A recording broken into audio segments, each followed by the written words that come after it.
2019లో మనం manifesto release చేసేటప్పుడు కూడా చాలామంది మన వాళ్ళల్లో కూడా నాతో అన్నారు,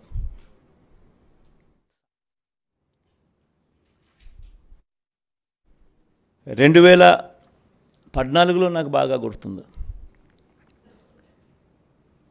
చంద్రబాబు నాయుడు గారు విపరీతమైన మోసపూరిత హామీలు ఇస్తూ ఉన్నారు. ఆయన ఇస్తూ ఉన్నాడు, మనం కూడా ఇవ్వకపోతే ఎలా, మన సంగతిని మనం చూసుకుందాం, ఫస్ట్ అయితే హామీలు ఇచ్చేద్దాం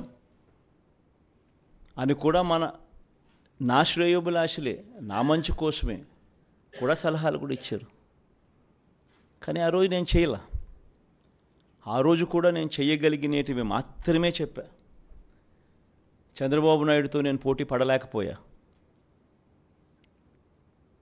ఈరోజు నేను గర్వపడతా ఉన్నా. నాకు అధికారం 2014లో రాలేకపోయినప్పటికీ కూడా చరిత్రలో చరిత్రహీనుడిగా మిగిలిపోకుండా చేయగలిగినటివి మాత్రమే అవి మాత్రమే చెప్పి చేసి చూపించి మళ్ళీ ప్రజల దగ్గరికి ఈరోజు చరిత్రలో ఒక హీరోగా ఈరోజు ప్రజల దగ్గరికి వెళ్తున్నాం. తేడా ఆ ప్రభుత్వానికి ఈ ప్రభుత్వానికి మధ్య తేడా గమనించండి. రాజకీయాలలో ఒక నాయకుడు ప్రజలకు ఏదైనా మాట ఇస్తే ఆ మాట ప్రజలు నమ్ముతారు. నమ్మి ఆ ప్రజలు ఆ రాజకీయ నాయకుడు అవన్నీ చేస్తాడు అన్న ఆశతో ఓటేస్తారు. ఆ ఓటు వేసినప్పుడు ఆ ప్రజలు ఆ నమ్మకం మన మీద పెట్టినప్పుడు మనం చేయాల్సింది ఏమిటి?